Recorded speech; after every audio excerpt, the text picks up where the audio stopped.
Hay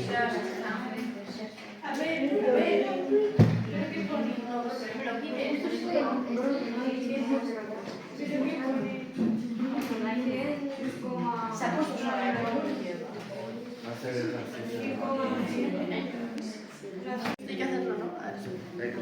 ¿Qué coño?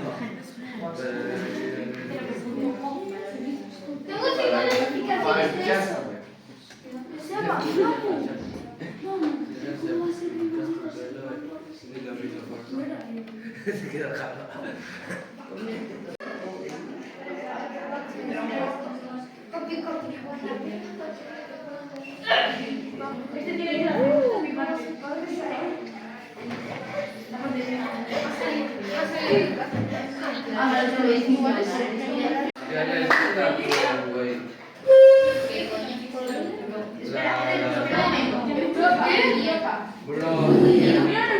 Lento iba.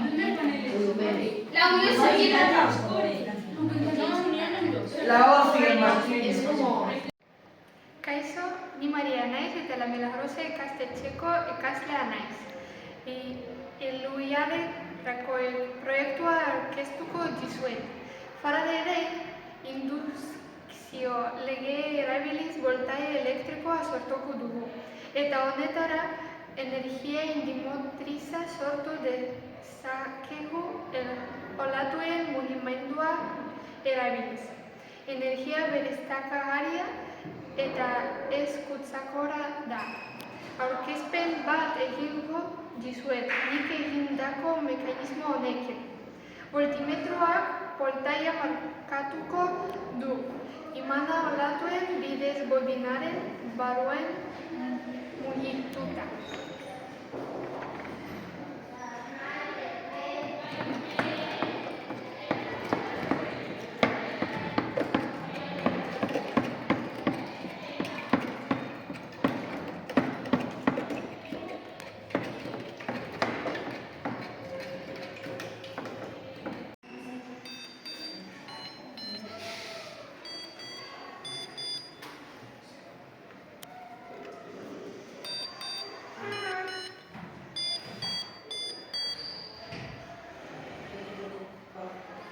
¿Qué suena el todo? Eso suena a los gustos, cabrón. Callos. Para. ¿Qué pasa?